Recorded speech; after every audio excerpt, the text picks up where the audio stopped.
The Israelis, the Arabs hope to convince the big powers that unless Israel is forced to withdraw from the territory she captured in the June War, the conflict in the Middle East will erupt once again and endanger world peace. The Egyptians have actually repudiated their ceasefire agreement with Israel. Thus, notwithstanding their defeat on the battlefield in conventional warfare, the Arabs are continuing the armed conflict in the Middle East. They have brought another weapon into play, a weapon which itself poses one of the greatest threats to the stability of the area: Arab terrorism.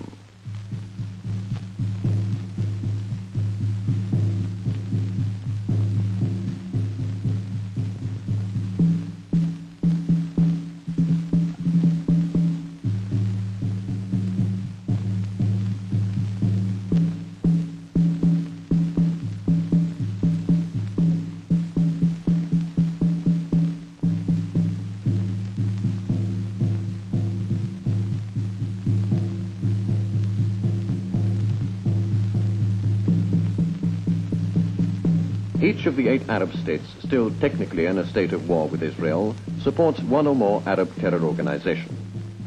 Some 13 terrorist groups now function in the Middle East.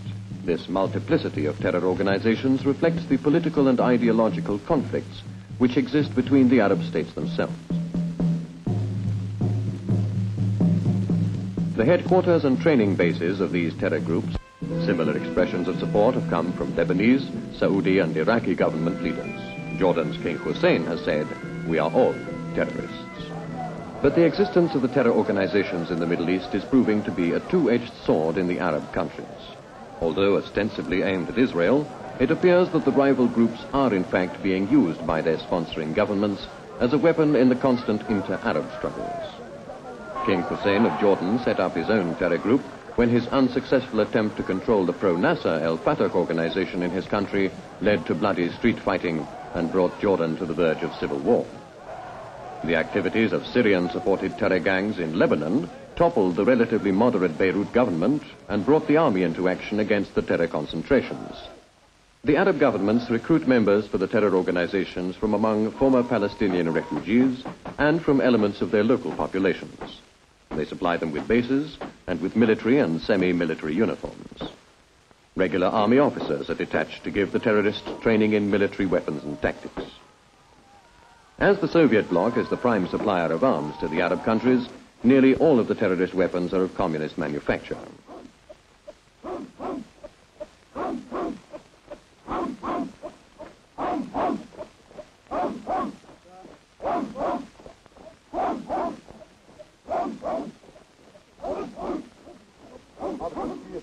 To help capture the imagination of the Arab world, the terror organizations have adopted colorful names like the Storm or the Avengers or the Self-Sacrificers.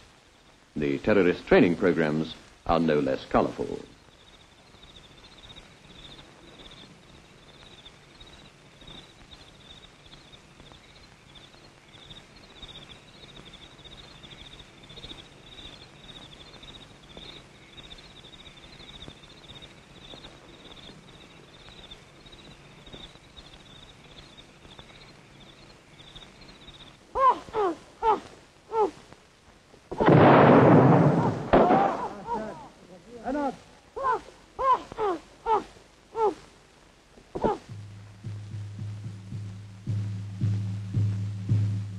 Despite this colorful military training and their unlimited arsenal of communist-supplied weapons, the objectives of the Arab terrorist campaign against Israel are civilian rather than military targets. Without exception, the targets selected for terrorist attack have no military or strategic importance, and the attacks are aimed at causing maximum casualties amongst the civilian population rather than damage to physical installations. The favorite terrorist weapon has been a time bomb or other explosive device concealed in a congested location. The crowded central bus station in Tel Aviv was selected for one of these time bomb attacks. The explosion caused some casualties and wrecked a bus.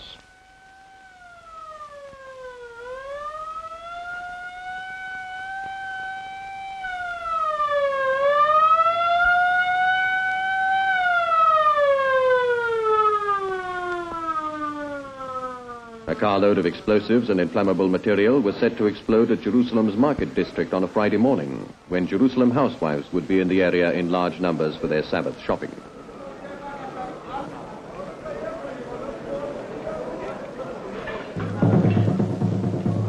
Another target in Jerusalem was a large central supermarket.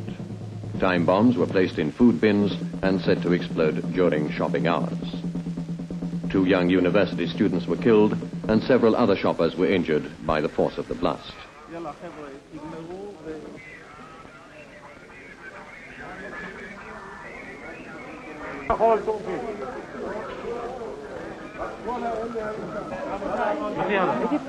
Another example of the shocking nature of the terrorist attacks was the bombing of the cafeteria at the Hebrew University.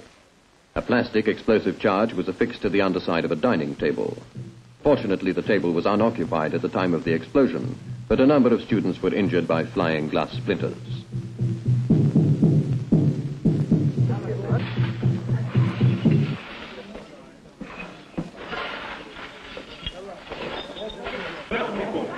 Throughout Israel, the indiscriminate character of the terrorist attacks has produced a feeling of revulsion which is shared by the Arab and Jewish communities alike. The irresponsible and random character of the terror methods has meant that innocent civilians, men, women and children, Arab and Jew, have been the victims of the terror bombs. An even greater number of tragedies have been averted by the timely discovery of explosive charges planted by the terrorists. One of the targets selected was the reading room of the United States Embassy in Tel Aviv. An explosive charge was also found on a bus carrying schoolchildren. Holy places have not been exempt from attack.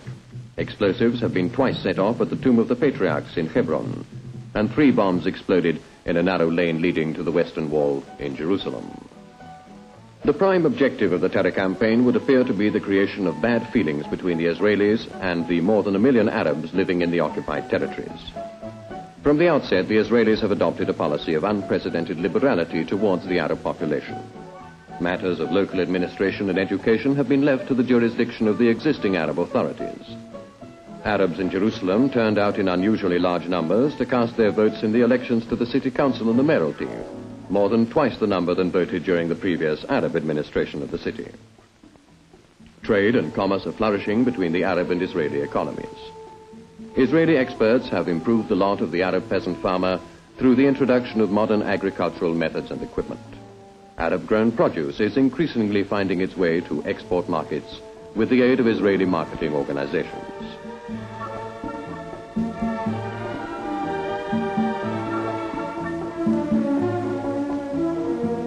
The exceptionally high standards of medical service developed in Israel have been made freely available to the Arab population. Public health and sanitary facilities have been introduced in villages and urban areas. At the network of Israeli hospitals, Arab patients can and do avail themselves of the services of world-famous medical experts. This most advanced medical care is provided to them under the same conditions as to the Israeli citizen, and often at little or no cost.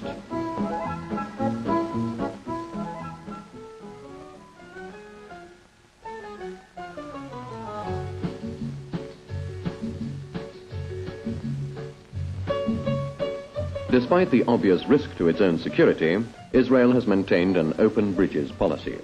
This has allowed the trade and personal connections which existed between both banks of the Jordan River before the June War to continue. Permits are granted by the Israel government to allow visitors from all parts of the Arab world to enter Israeli-controlled areas.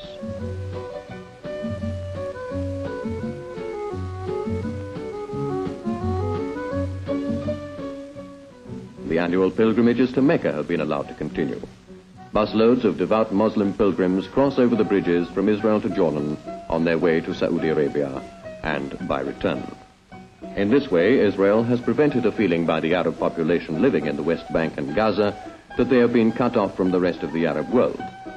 This has helped reduce any desire by the Arab population to make common cause with the terrorist organizations, and has virtually eliminated any cooperation with the bands which managed to infiltrate across the borders.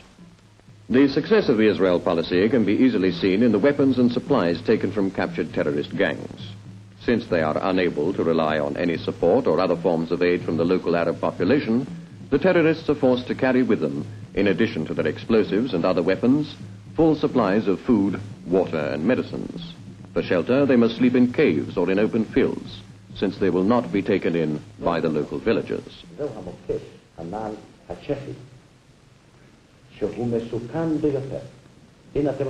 To counter the ever-present threat of sabotage and terrorist attack, the Israelis have quietly and calmly put into effect special security measures at all public and government buildings. The authorities have launched information campaigns to alert the Arab and Jewish citizens to the danger. Under the auspices of the police in every community, school children are taught to recognize and deal with booby traps, button mines, explosive pencils, and other infernal devices used by the terrorist groups.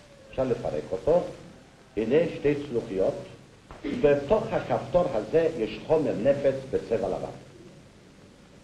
וכאן למטה, סיכה קטנה, פין, כשזה סגור, ככה, עם חומר הנפץ, וכשתופסים אותו ביד, הוא על ידי לחיצה קטנה, This information campaign has averted tragedies, especially in Jerusalem, where alert school youngsters have discovered explosives planted in school and playground areas. חומר נפץ שבתוך הכפתור מתפוצץ, ואז זה יכול לגרום לנזק חמור במידה ומחזיקים אותו ביד, או במידה וזה קרוב לפנים, אפילו כשדורכים עליו, זה יכול להוריד גם קו רגל.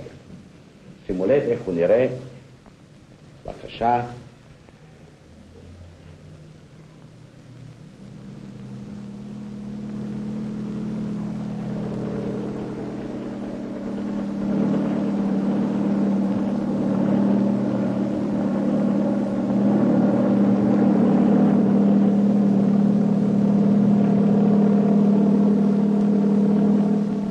Almost all of the terror groups which enter Israeli-controlled territory are quickly detected, and most of them rounded up with the help of information volunteered by Arabs living in the areas.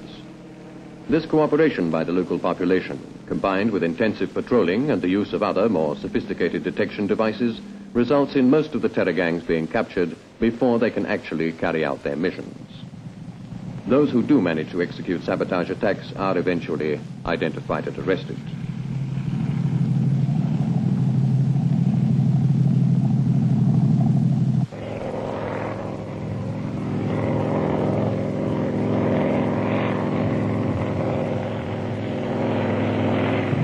In some cases, the terrorists put up a show of resistance, but often they surrender without firing a shot.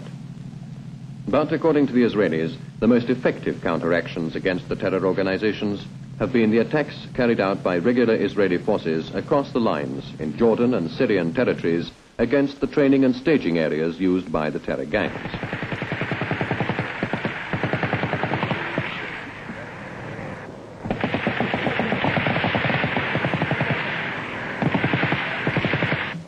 Because they have had so little success in infiltrating across the ceasefire lines, and because they have suffered such heavy casualties in these attempts, the terror groups have acquired sophisticated long-range weapons from the Arab governments. These include heavy mortars, artillery, and Russian-made Katyusha rocket missiles. These weapons are used to harass Israeli farming villages from across the border. In this way, the terrorists avoid the hazardous business of actually crossing the ceasefire lines, and at the same time they've been able to cause loss of life and property damage to the Israeli farmers.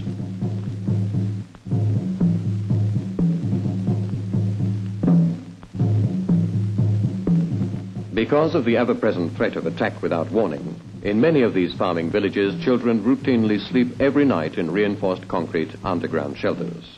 Their parents have been forced to adjust to living and working under the danger of constant attack.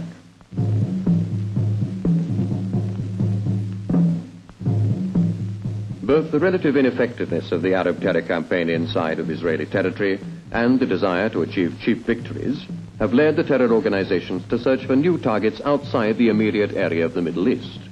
Israeli commercial airliners have been hijacked and attacked with bullets and hand grenades at Athens and Zurich airports. An American TWA passenger plane has been hijacked to Damascus airport, where it was sabotaged with an explosive charge and 2 Israelis imprisoned. These threats to the safety of international air travel have brought condemnation by the world community of nations. But the only effective counteraction to halt the danger to world air communications was a counterattack made by the Israelis on Beirut airport and the destruction there of a number of Arab-owned aircraft. Because of the direct support given to the terrorist groups by the Arab governments, Israel holds those governments directly responsible for the violations of the ceasefire agreements by the terrorists. While the Israeli government and parliament have called for peace talks to settle the Middle East crisis, the terror groups are used by the Arab leaders to enforce compliance with the policy set down at the Khartoum Conference of Arab States, which followed the June War, and called for no recognition, no negotiation, and no peace with Israel. During the time which has elapsed since the June War, the United Nations organization has had little or nothing to contribute towards the resolution of the Middle East conflict. The openly anti-Israel bias of Russia and France has stalemated any possible United Nations move which might in any way appear unfriendly to the Arabs or to the terror groups which they sponsor.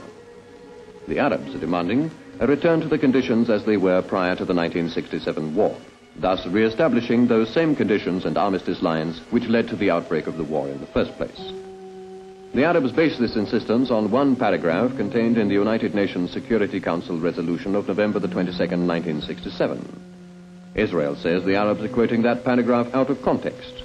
As a result, both the peacemaking mission of the United Nations Secretary-General U Thant's Special Envoy, Dr. Gunnar Yaring, and the Big Four power talks have been equally frustrated in their search for a practical and workable solution to the Arab-Israel deadlock. This has only reinforced the Israeli resolve not to relinquish the natural lines of defense which they won in the war, and to insist on direct face-to-face talks with the Arabs around a peace table.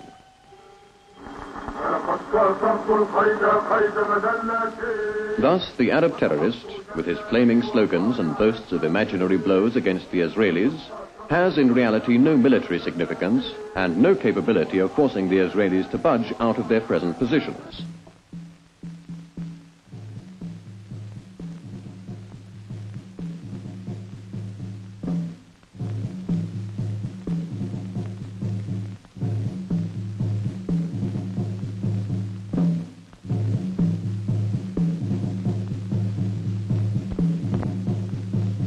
Whilst the Arabs continue to play their dangerous game of Russian roulette with the terror organizations, the Israelis are confident in their abilities to contain and neutralize the Arab terrorist attacks.